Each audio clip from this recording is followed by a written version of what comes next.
I pray to the divinity in you. What is jiva? What is individual soul? That which we call individual soul, this is my self. But not only the body, not only the breath, not only the mind. That who is beyond body, breath, senses and mind, that individual soul is called jiva. Now the same is called Atman without any upadhi, without any imposition. Jiva means unconscious mind with it. Jiva is in the bondage of its own actions, but not the Atman. So wherever the word Atman is used, it's pure light of knowledge within you. What is Brahman?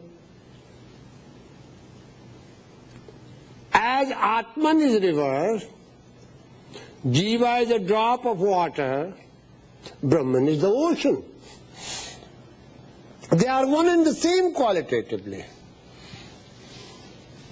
So remember, your individual soul is verily Atman. And the same Atman is Paramatman. Now we have to see. I told you the other day that there are three, for learning to understand the self, self of all or Brahman, you have to know three things. What is your mere self? Your mere self means your body, what is called mortal self. Why it is called mortal? Because it changes, it goes to decay, it goes to decomposition, it goes to death. That's why it is called mortal. Now we have to see what dies with the body. Body, senses and breath, and that which we call conscious mind. The mind, the part of mind which we use in our daily life during waking state is called conscious part of mind. This is one unit. This is also called self, but this is called mere self. It is self, but it is mere self. What is that semi-real self? Unconscious mind, the source of motivation, the account book within you, the storehouse of all your sanskaras and impressions, and your individual soul. This unit is called semi-immortal. What is immortal? Immortal, when the vehicle, unconscious mind, is separated from the soul, then soul in its purity is called Atman. Now, how will you understand the difference? The space in a glass is also space, akasha. The space in this room is also space. The space outside this room is also space. Space is space, one and the same, no difference.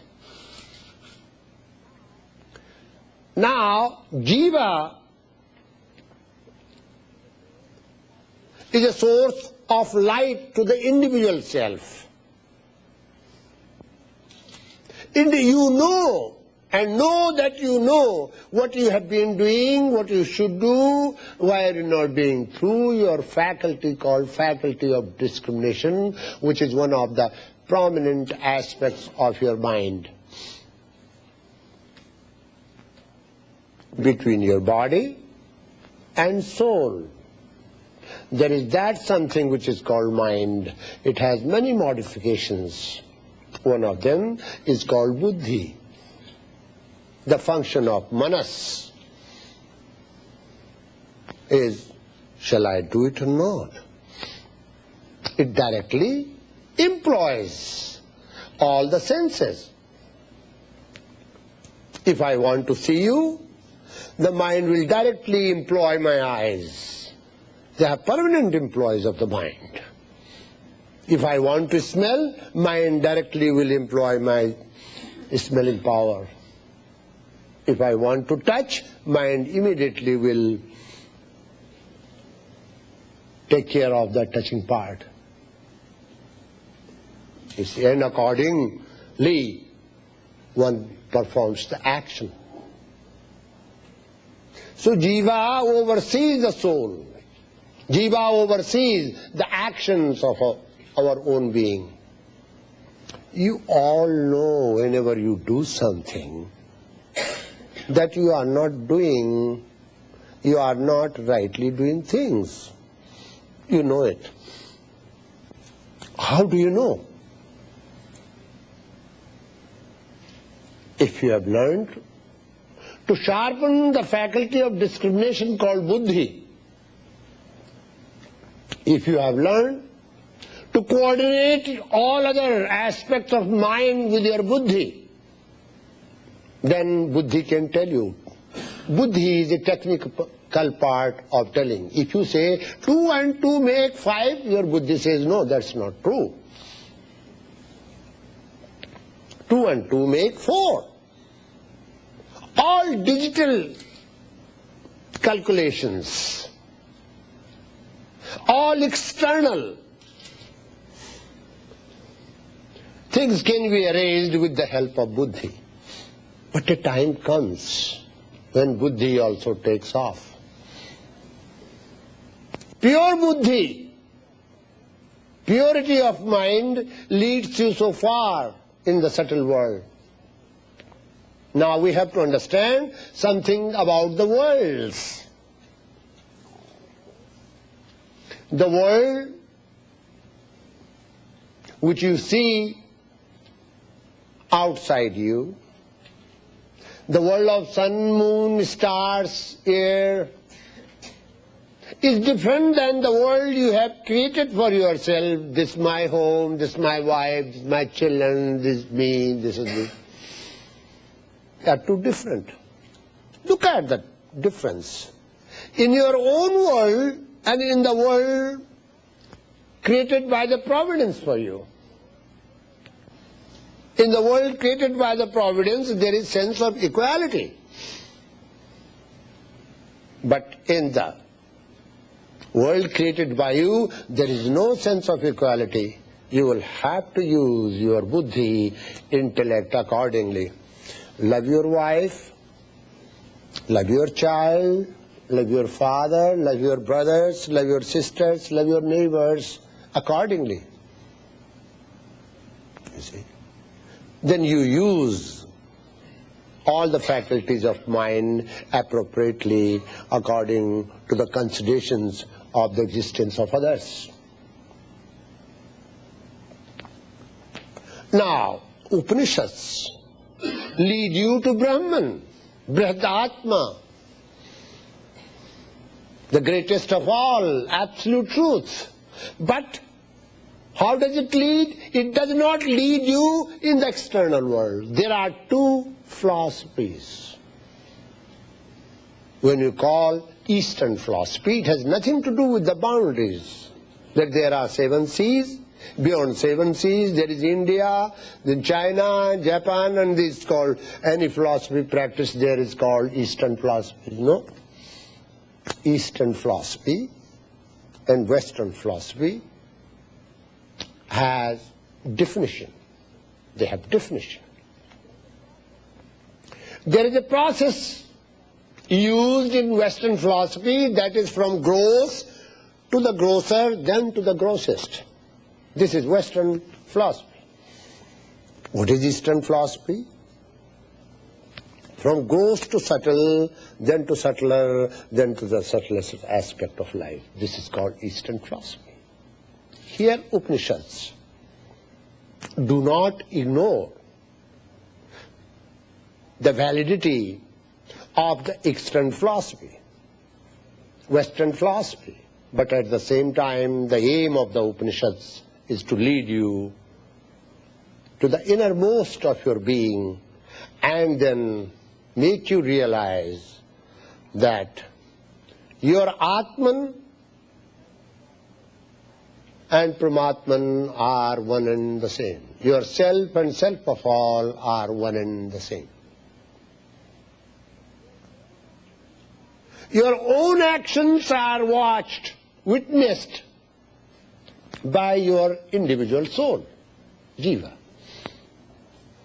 There is not a single action that is not observed, watched and witnessed by you. So this process going from gross to the subtler aspect of your being is also called meditation. The Upanishads teach you method of meditation. You all say, yes, we have been doing meditation, but I don't accept that. Say it. If you have been doing meditation, then why not? I don't find change in your behavior, I don't find. Same stupid behavior, and I don't like that. I want to find a great change. Nothing can change your life. Even death does not bring any change. That which brings change, rather to say transformation, is love. And love means perfect knowledge.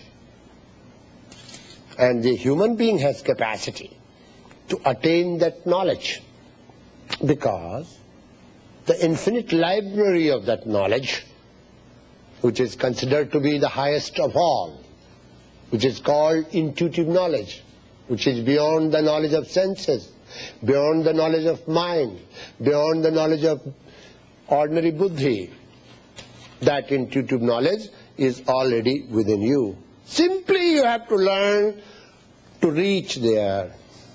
What is the way of reaching there? Any external instrument you use, it is of no use.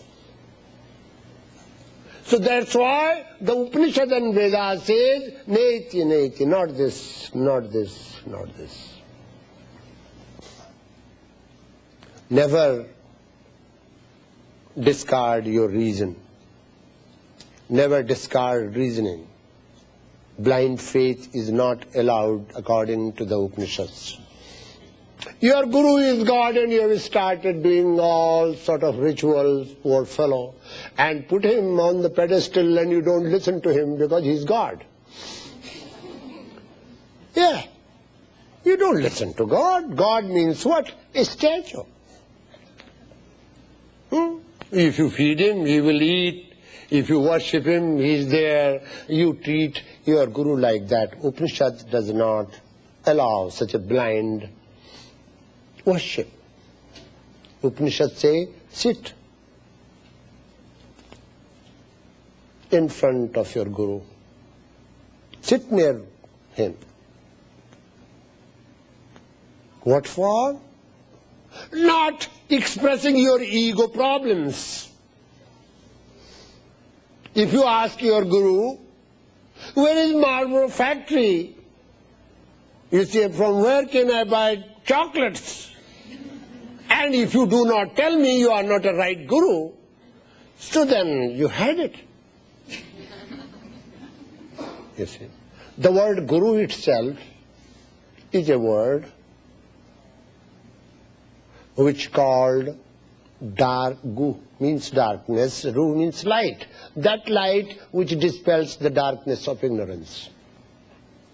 Any question relating to your sadhana, any question that helps you in your sadhana, or any obstacles that you find on the way to your sadhana, any hindrance you find on the way to enlightenment, you can always put in front of him.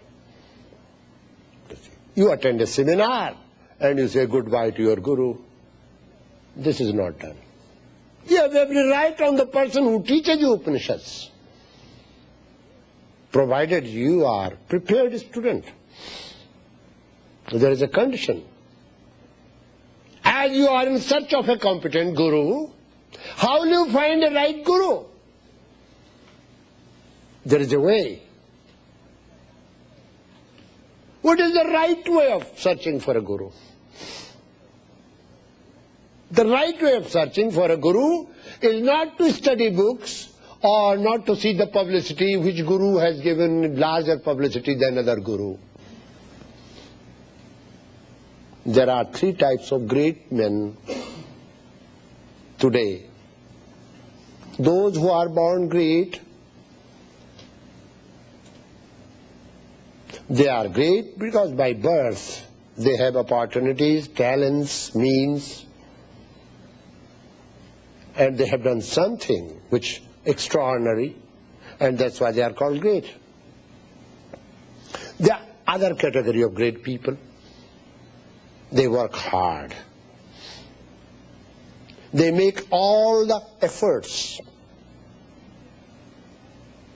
You human beings have all the reservoir, all the knowledge with you, if you make efforts. Don't say that you cannot improve, don't say that you cannot lead the path of perfection, enlightenment. Never say that. This is defeatist philosophy. I cannot do it. I am good for nothing. Women think that they cannot do anything. There is nothing like that. There is nothing like being woman and man as far as enlightenment is concerned. I see. Human efforts are called ascending powers.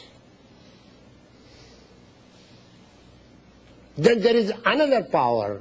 When human efforts are completed, suddenly you will find being touched with another power that is called descending power, which is called kripa or grace.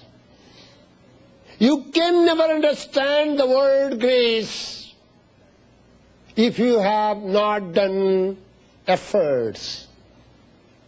When you have done complete efforts, like a child, crying for mother's lap, not for food, not for candy. And mother is trying to give her candy and this and that and toy and this. But child still persists, cries. Finally mother picks her up. When you have done all the efforts, with all the resources you have, finally you will be touched by that power which is called power of the Lord, and that is considered to be grace. No human being can ever get enlightened without grace. Let me tell you this. Now, grace is divided into 4 parts. Grace of God, that Almighty Atman, Paramatman, Brahman. Grace of the scriptures. If you don't study good scriptures, how will you formulate your ideas? How will you create your philosophy? Grace of the Guru. If there is no one to interpret the scriptures or teach you, how will you learn? If you have these 3 graces, you cannot attain. Because 4th grace is not there, grace of the self. That's very important. Grace of the self. Once what happened, this was all taught to me in my childhood. So one day I got angry with my teacher, my master. He was not mere my teacher, he was my master, my father, my mother, my friend, because I grew since childhood. From the age of 3 I was with him. So I said, what do you think? You yourself are enlightened? I can go and search other teachers because you have many students. Why can't I have many teachers? Whenever I was irrational, he used to be quiet and smile, you know. I said, this is smiling annoys me more. You see. And I am going in search of a teacher. And I went. So that Swami says, you are a bad boy. I said, no. I am a researcher. If I don't find something here, why can't I see it there? I should. So I left there, I met somebody. He said, boy, you have come to me? I said, yes. With all my humility. So what he started doing, a flame of fire used to go. I said, how far can it go? He said, it can go far away. And a trail of fire would come. I said, sure, there is nothing in your mouth. I examined, there was nothing. And there were disciples and they adored him. There were 30, 40 people sitting. I said, this man is great. So I was convinced. I went to my master. I said, I want to say goodbye to you. He said, okay, son, wherever you go, God bless you and my blessings are with you. Where are you going? I said, I am going to learn something from that Swami who creates a trail of fire. You see. So that, he said, did you talk to him about me? I said, no. He said, what did he do? He creates fire from his mouth. He took out matchstick and he said, look, it's a fire. How many years did he spend? I said, 30 years. He said, that which you spent 30 years for creating fire, you can do it right now.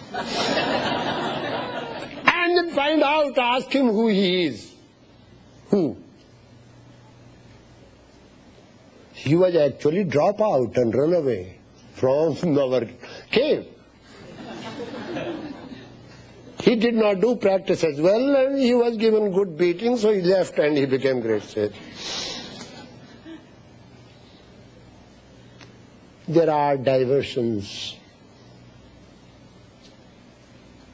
There are dissipations in life.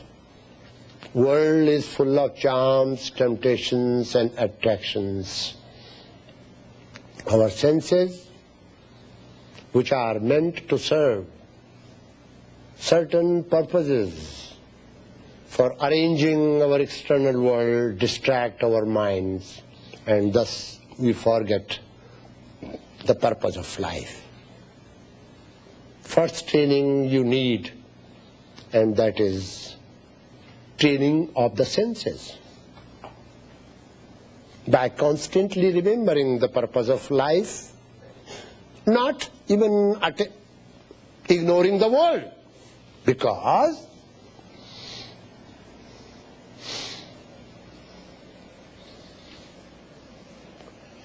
into the blind darkness they enter who are devoted to ignorance. You will have to be a little bit attentive. What is ignorance? And what type of ignorance?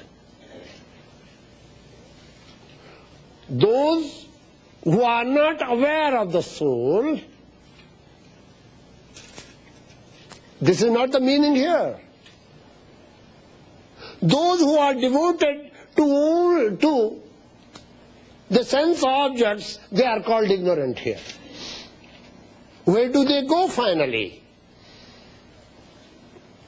To the blind, because they are devoted to the ignorance. So they perform only the external rituals. No ritual can be performed without the objects. For performing rituals, you need objects. In ancient time, there were categories of students, there were categories of people. So it is meant, Upanishad says, that those who are enjoying rituals, performing rituals, only enjoying the sense objects, they enter into darkness because they are devoted to ignorance. But into greater darkness they enter who engage in knowledge of a deity alone. Now you suffer on account of particular complex. You say, you people are enjoying objects of the world, you are ignorant. But when you examine yourself, you are devoting yourself a small, particular aspect of life, deity. You see. Do you go to greater darkness? Because you are suffering on account of ego problem, you are feeding your ego, and at the same time you are repeating the same thing in a different way.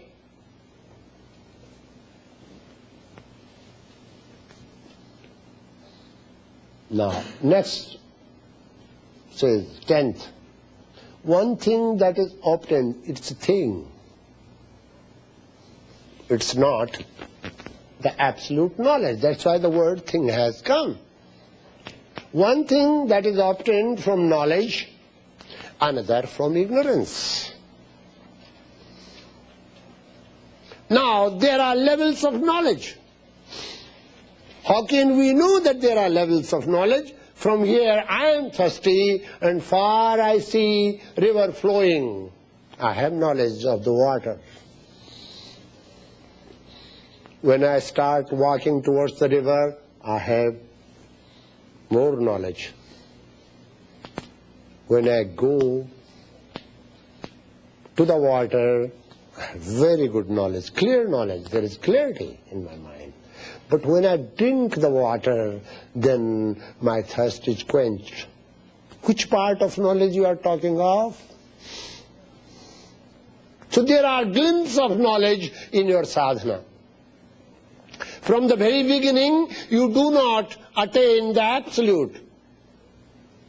From the very beginning, you gradually find the signposts, signals, and then you go ahead.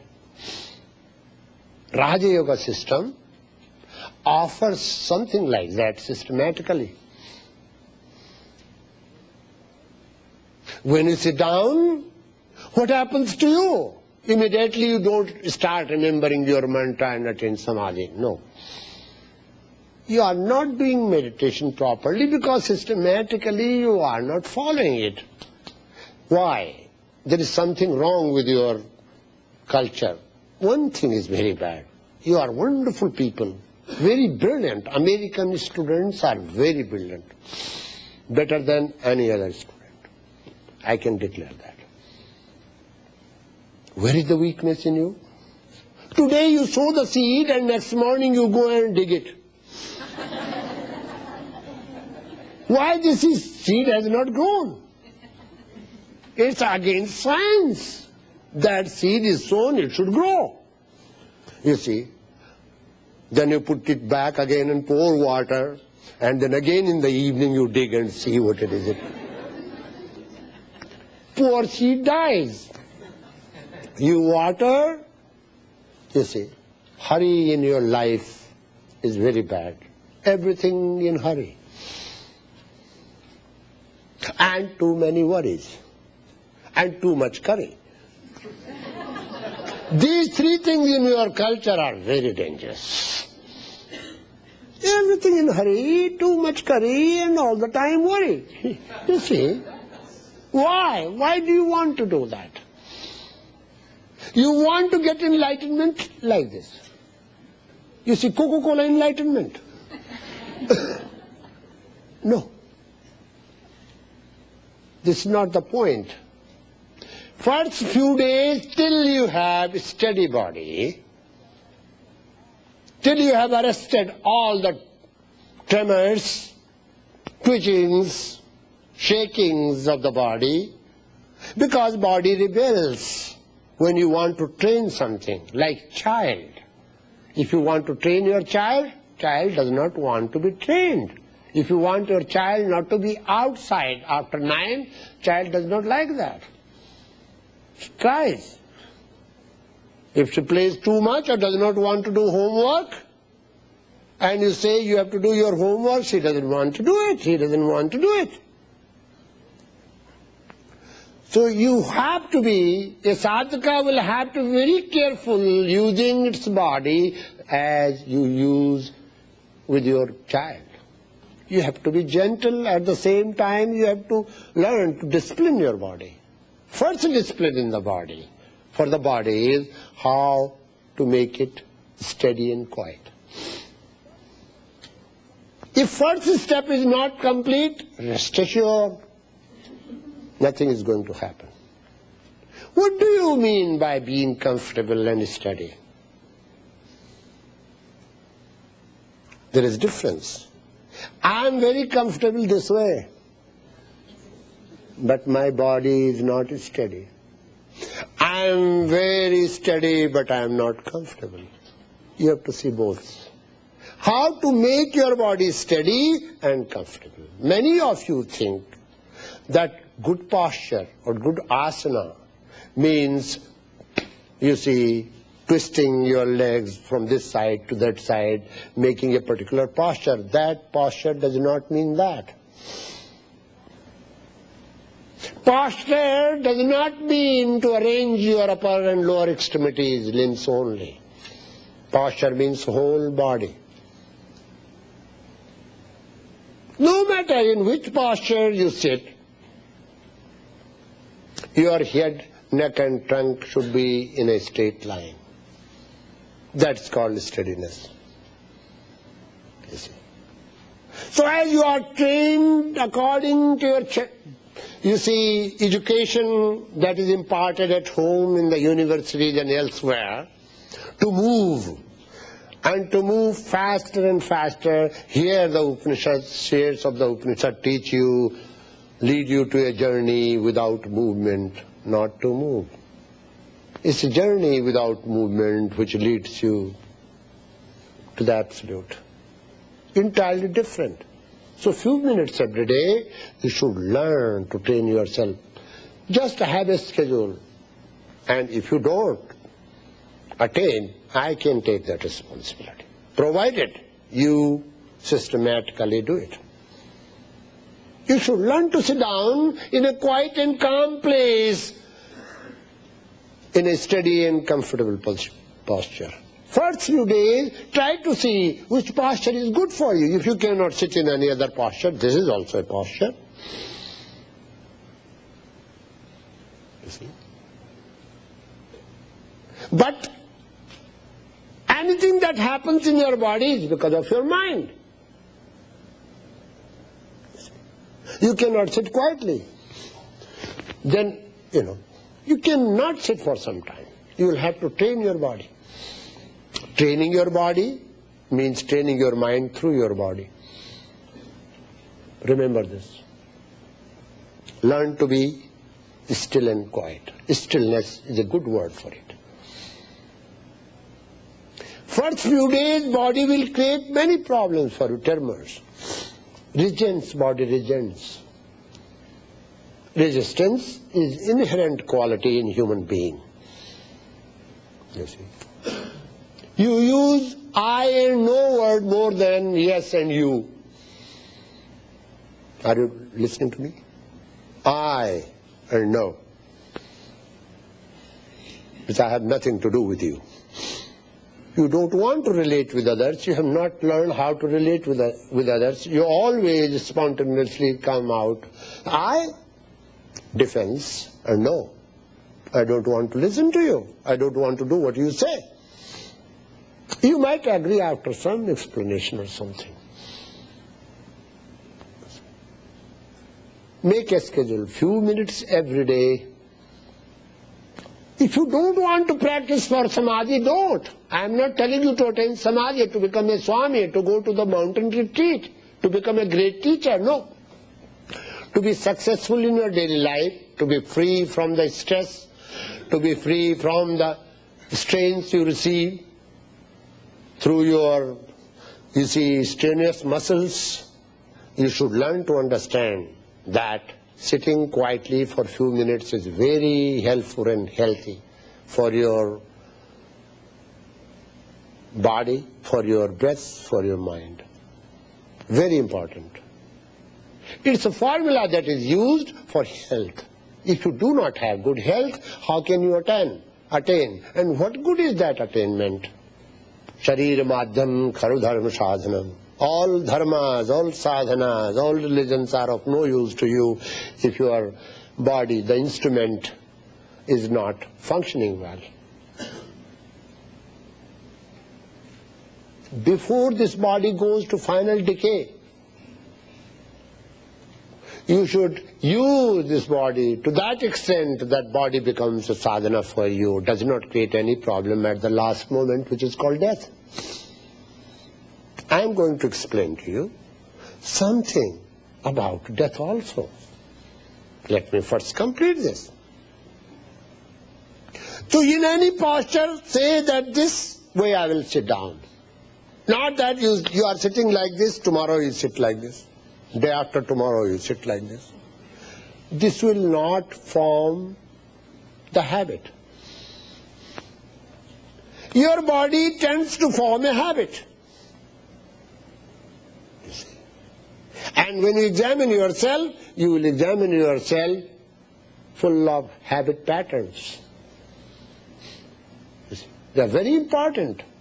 Two people are compatible because their habit patterns do not disturb each other. Two people are incompatible because their habits are different. Habit is great something which creates personality for you. Remember this. And you can change those habits and transform your whole being. Here you have been trained from your childhood onwards to examine things in the external world. Nobody teaches you how to look within, how to see within, and how to find within. Meditation is a method of knowing yourself on all levels, being aware of the potentials within you, being aware of the powers within you, being aware with the knowledge within you, and being aware of that strength which cannot be robbed by anybody. Don't lean totally on the external strength. Yes, external world offers us means. But how to deal with those means need inner strength. So when you sit down, keep your head, neck and trunk straight. And first few days, till you have attained stillness, watch why your body is creating tremors, shaking, moving. Because you have no practice, you have no discipline. Gently go systematically in 6 months' time. Even though if you are second class student, 6 months' time. Third class, 1 year. Many years, you have no class.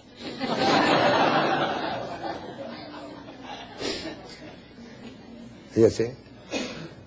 Question is, you are not paying attention. You think it's nothing. It's a joke. It's an import. Something from India or East. People have come to this country to pollute our mind and culture. Why should we sit? That's your idea. We can go to moon and now we are going to Mars. What for? What good is that sitting quietly? You see. Every day at the same time. Satu dirgha kale nairantarya satkara sevito dhrida bhumi. It's a sutra of sadhana. For a long time, regularly, every day, with your full will, you should learn to sit. It has immense benefit. Where is the medicine which can, relax your involuntary system immediately? There is nothing.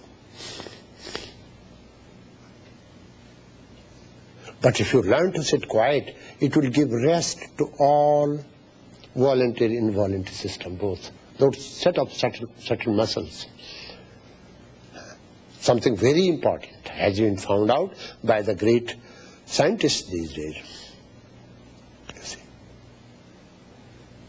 If you are not quiet and if you are hyper, your glands over-secrete. If you are too emotional, if you come to me and say you have some thyroid problem, I will treat it later on. First I will see your emotional nature. Why are you disturbed emotionally? Yes. So to make yourself emotionally steady, healthy, you will have to learn that stillness. And it's very important for you to coordinate yourself when you walk, when you talk, when you see things. It's important for you to sit also. Few minutes every day, a must. As you give food to your body, you should learn to give food. This is important.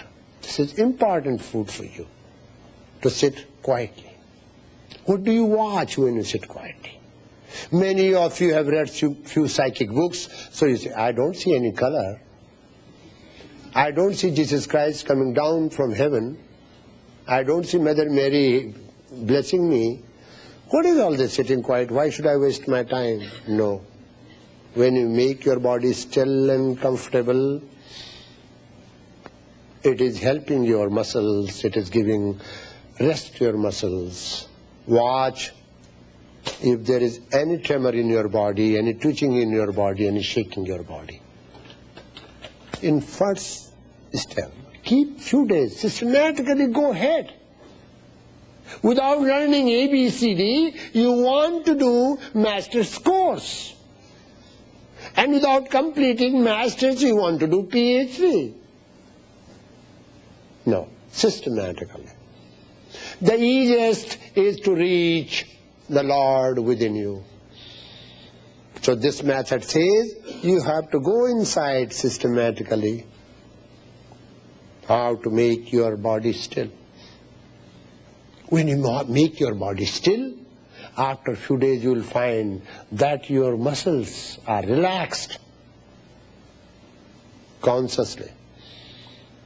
You see, you are able to consciously control the tension of your muscles. But remember, relaxation does not mean just loosening your muscles. There are many people packed in the state hospitals whose muscles are loosened. You see, it's not called relaxation. Don't think that. Relaxation means to prevent. I'm talking on body level. Tension of the muscles. You see. But that is not all. You are not body alone. You are not muscle alone. Next step is breath. Breath can create great injury in your body. Even your japa, so-called japa, can be destructive to you. Excuse me.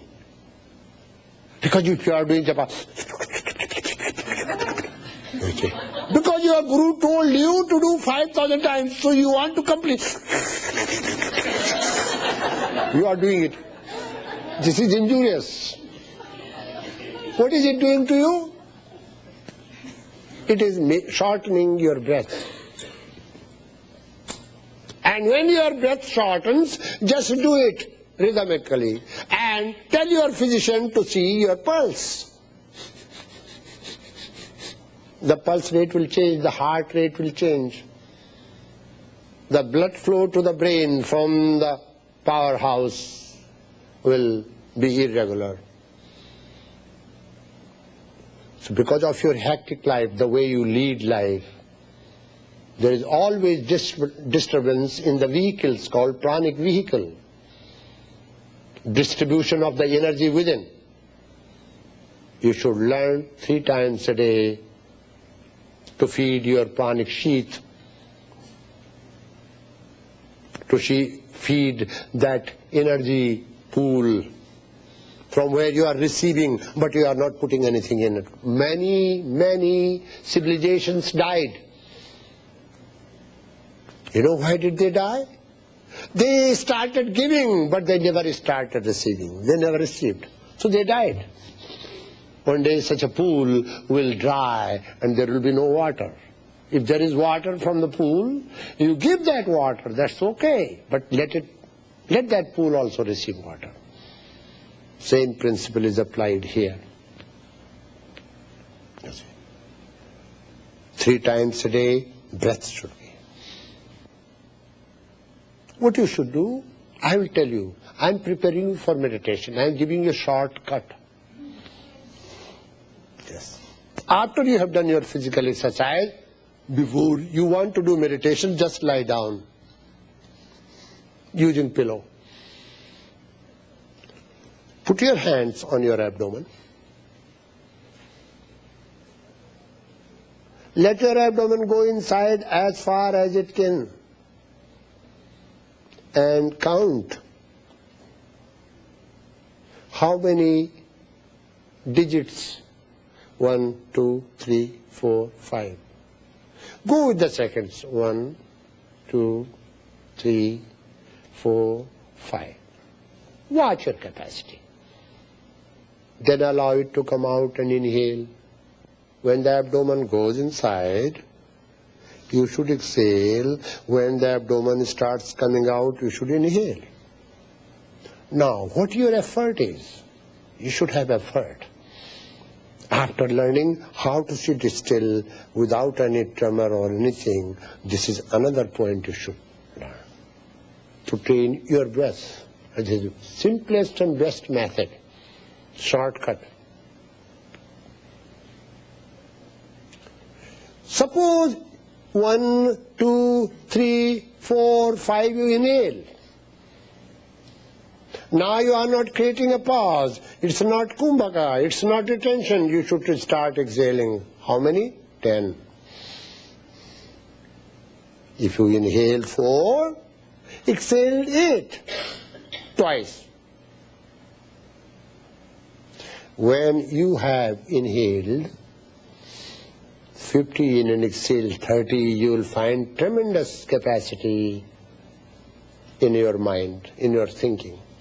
Those who have problem of memory, their memory will be increased, I assure you.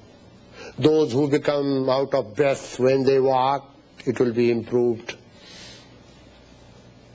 And another good point is, with this exercise, when the pranic energy is regulated inside, it slowly helps in reducing your generosity too. Generosity means fat. Okay.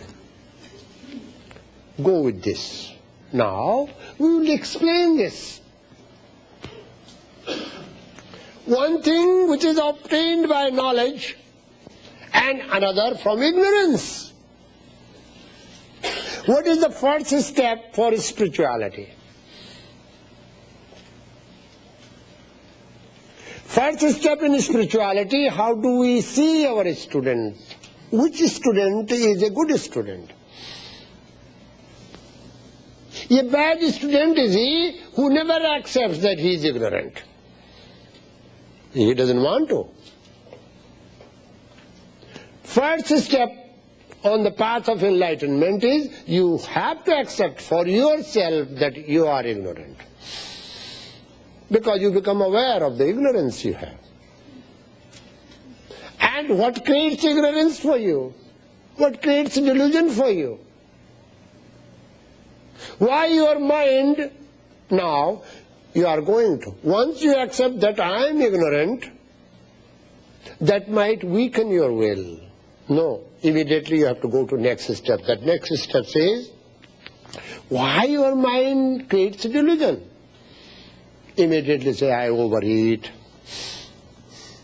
I feel sleepy, means I am lazy, I am full of inertia, I overdo things, I am sexual activities, you see. I think too much uselessly because I have not trained my mind. I imagine things which are not related to me, which are not related to anybody, which are not beneficial. My imagination, my power of imagination is being... You become aware of that which is not needed by you, which is not needful, which is not beneficial for you. You see. So first step of enlightenment is to know that I do not know. Second step of enlightenment, that which I should know and that which I should not know. Too much of knowing and analyzing every object in the world can make you a great thinker of the world, but not great thinker of the Brahman. So you should see what the Upanishad says. The Rishi says, this is a great saying of that student who is very close to his teacher. He said, I have heard it from my wise, I have heard it from my teacher. He was so sure that his teacher was teaching him well. You see. Action, this is relating to the action. By performing good actions, do you think you will be liberated? No. Action is action. If you perform good action, you reap the good fruits. But again, good fruits will encourage you to do good actions. You are not liberated. You worship a deity and you think you will be liberated? No. You can make your mind one-pointed like mind of a robber. I examined one day, a robber's mind was more powerful than my mind. Yes, it can be. To make mind one-pointed alone is not enough. What the robbers do? If you put a gold in a corner of a room and put a Swami and robber both, robber will concentrate on the gold, poor Swami will sleep. Or do his japa. Because robber needs gold, Swami does not need gold. You will find that your mind is always concentrated on something, on sense gratification. And your whole power of concentration is flowing towards that object. You will have to change the groove, you will have to make a new groove for your mind. It's job. It cannot be done without the help of a competent teacher or counselor. You see.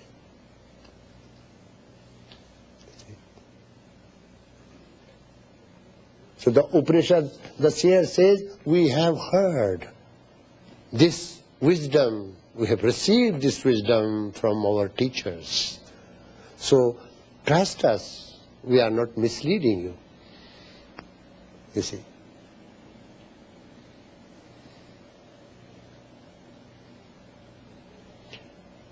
He who is aware that both knowledge and ignorance should be pursued together. Here, you are sharpening the faculty of discrimination. If you do not know what is wrong, how are you going to do what is right? If you do not know what to do, you do not know what not to do. Now, I want to tell you a practical way of knowing truth, practicing truth. This path of negation says, is this Brahman? Is this the goal of my life? I already have this. I have body. My goal of life is to attain the senses. I already have senses. My goal of life is to attain prana. I already have prana. I am breathing. My goal of life is my mind. I already have mind. What is my goal of life? My goal of life is to attain that state of mind, to attain that state which is free from all miseries and pains. And that is possible when I go beyond mind. How can I go beyond my mind? What is the method? What is the application? So gently I am training my body, then I am training my breath. And then what I see next? Conscious part of mind.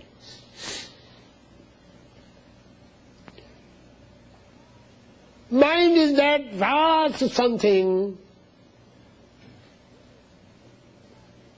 which lies between you and the reality. Remember, there are three planes of reality. I see you and this variety, many forms. This is a reality. But that reality vanishes when I close my eyes. If it is reality, it should not vanish whether I close or open my eyes. It should not be dependent on my closing and opening the eyes. So there is another higher reality. That higher reality I can perceive through my mind. But mind perception also are limited. There is some reality which is not subject to change beyond my sense perception, beyond the conception of my mind, and that is called Brahman. That is the goal of my life.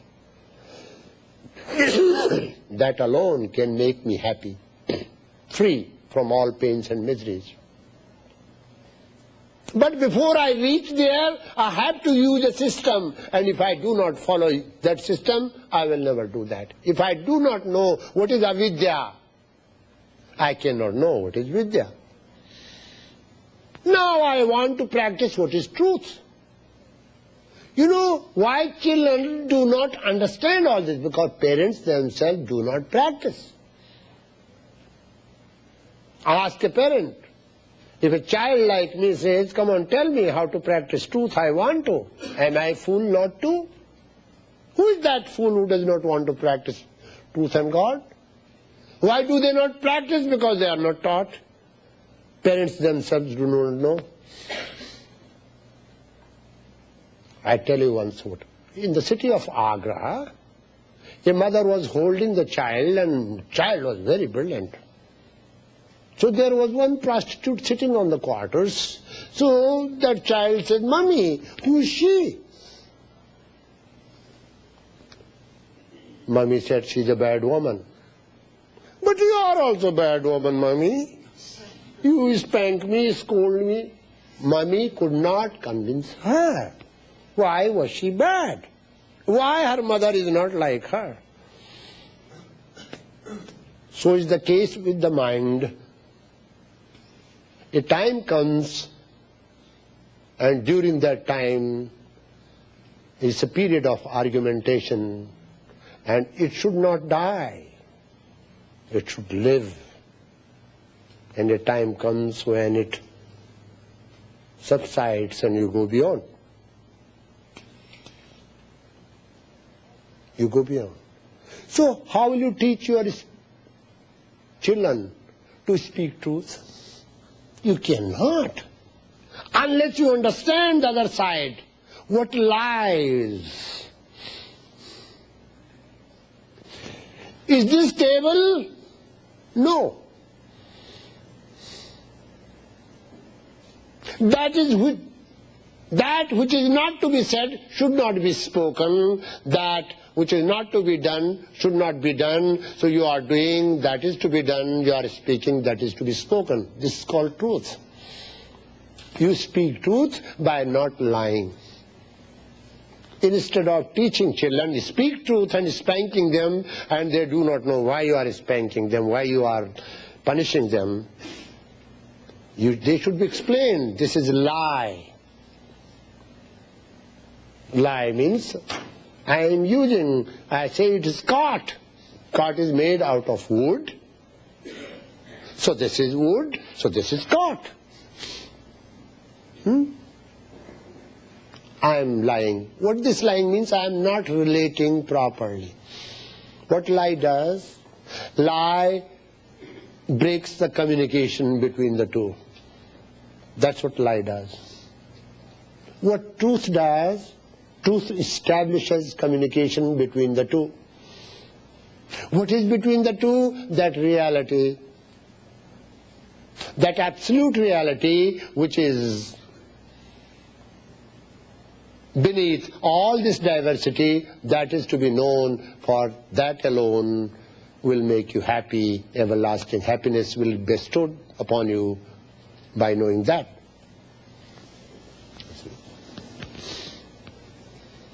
One who is aware of that knowledge of right and wrong, then he overcomes death. What do you mean by overcoming death? How death can be overcome? Very silly. Death is bound to come. How could it be overcome? The pain of death is overcome. There are three sorts of people, three sorts of realities. One is absolute. There is no death for absolute, because absolute was never born. The great people also do not die, because death is under their control.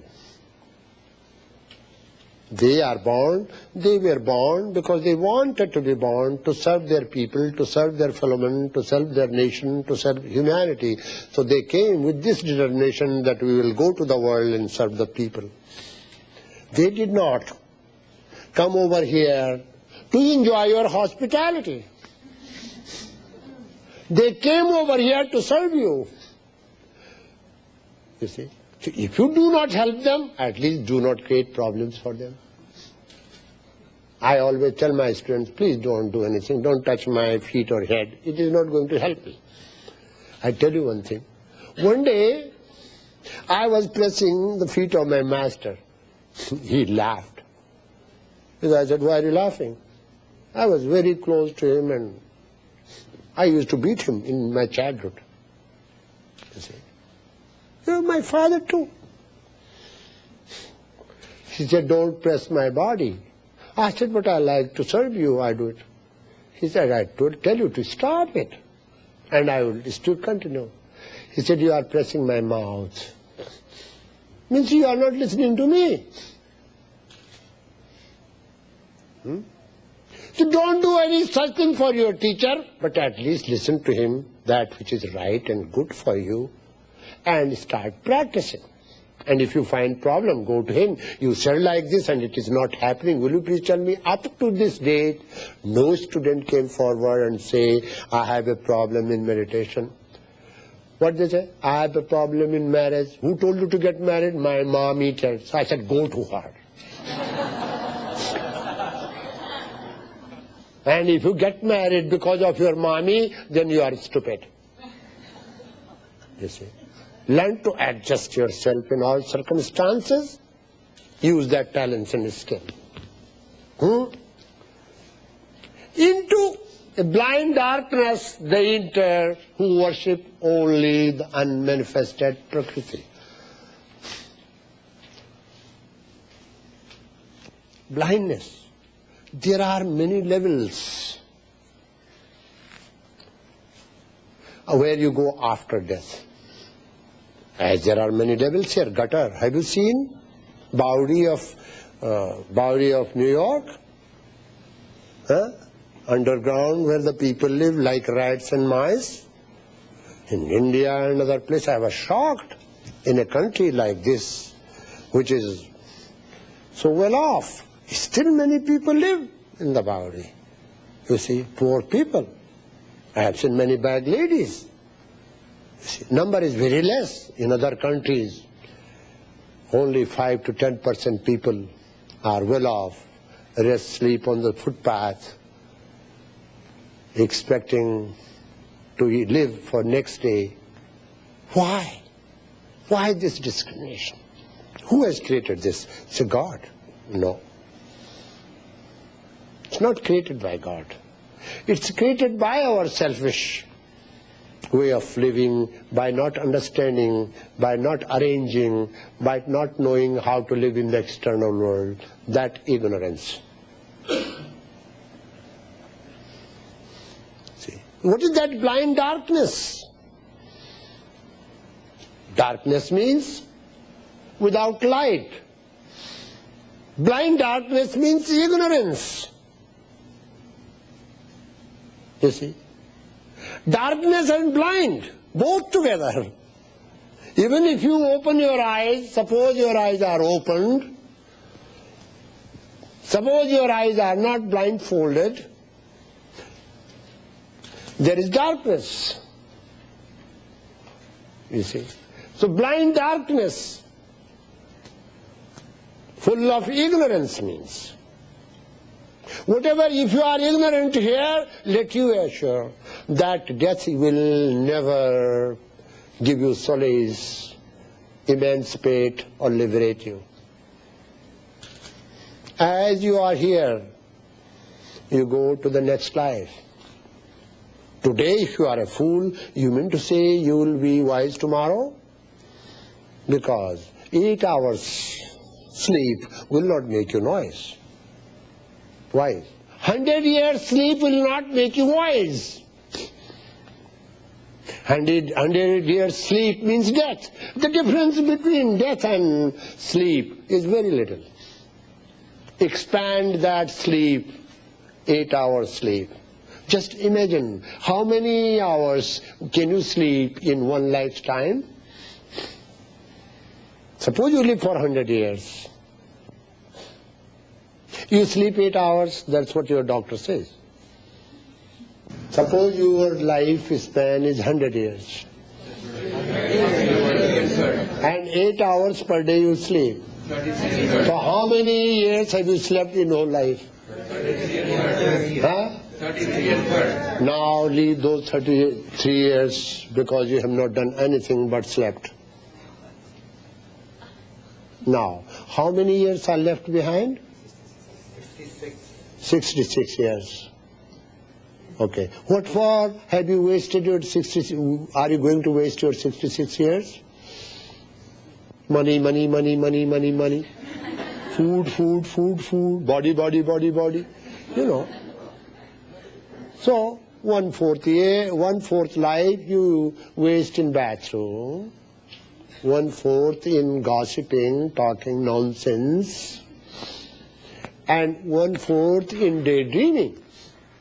And that is the whole life.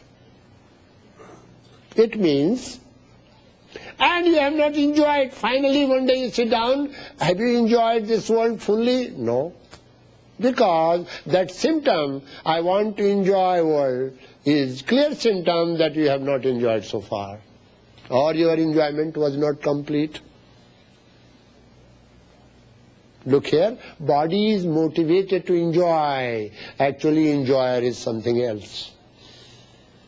That which enjoys the external world is your mind with the help of your senses. You will die, but mind never dies that way. It always remains fresh. It wants to enjoy again and again. Even the body is weak, meek. So before body goes to decay, you see, you should learn the mysteries of death. Death means change, and there are many changes in life. You are born, then you grow, you are a child, you become adult, you become youth, you become old, and you go to. This is all in systematically. You don't have to be afraid of death. It's an essential part of your life. Death is nothing but a habit of your body. You love your body, all you love. Why do you not love death? Because it's an essential habit of your body. Because you do not know what it is. Death is never painful. Everyone dies. Nobody cries while dying. I have not seen anybody. crying, saying, "I am dying." No. All cry because of the pain, not because of the death. So pain of death is very painful. Death itself is not painful.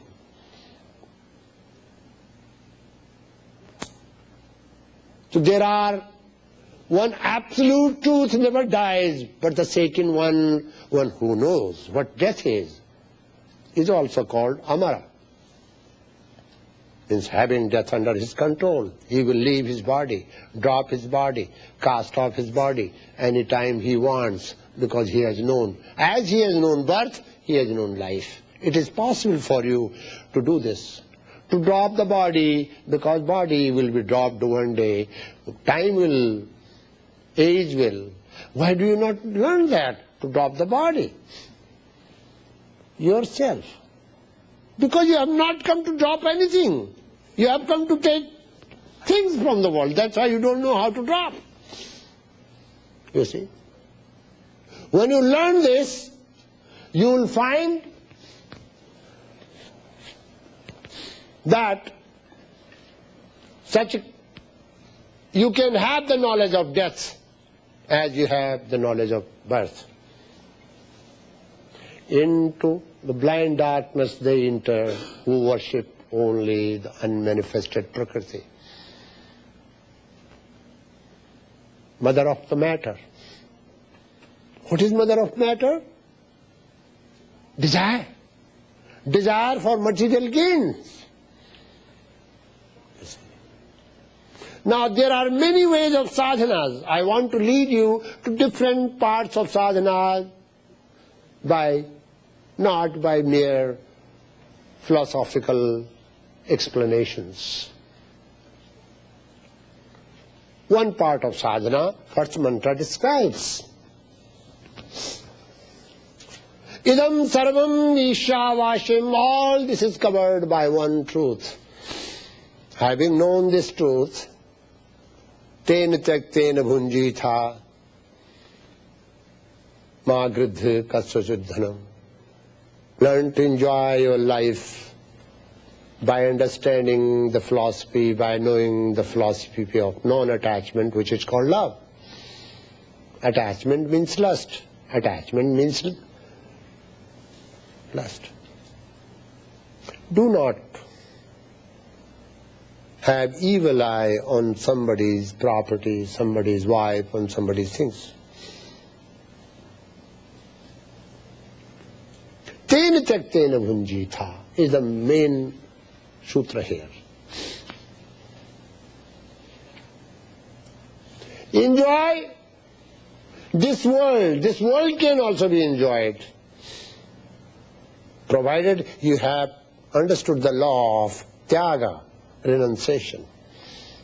What is tyaga of life? What is tyaga? Pushing backward, going forward. When you swim, you understand what it is. If you do not push the water backward, you don't go forwards. That's called tyaga. You see, do not stick to the things you have. Do not become greedy. Do not become attached to the things of the world. For they are gifts. Learn to remember this. All the things of the world are given to me. I will enjoy them, but they are not mine. This should be a sutra of your life.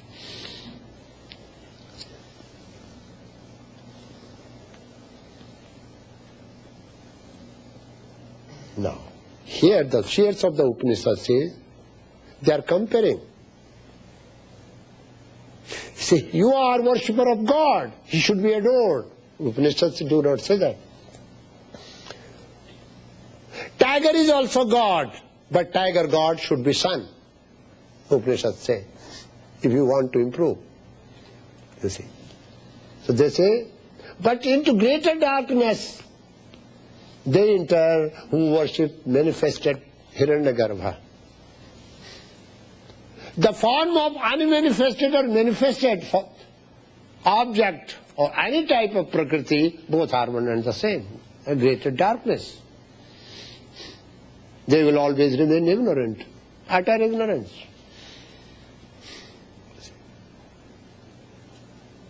How many people become aware that they have to attain the goal of life?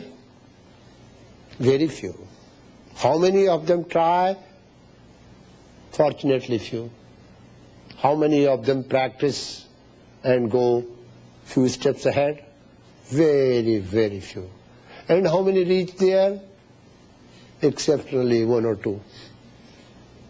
Because of the determination you have to build, the willpower you have to have, dynamic will you should have, you see. All the human efforts you should. Next, Mantaj will explain the methods, and then I will explain at least 3-4 methods of sadhana, you see, according to your capacity, according to your intellectual ability, according to your circumstances. God bless you. Peace, peace, peace.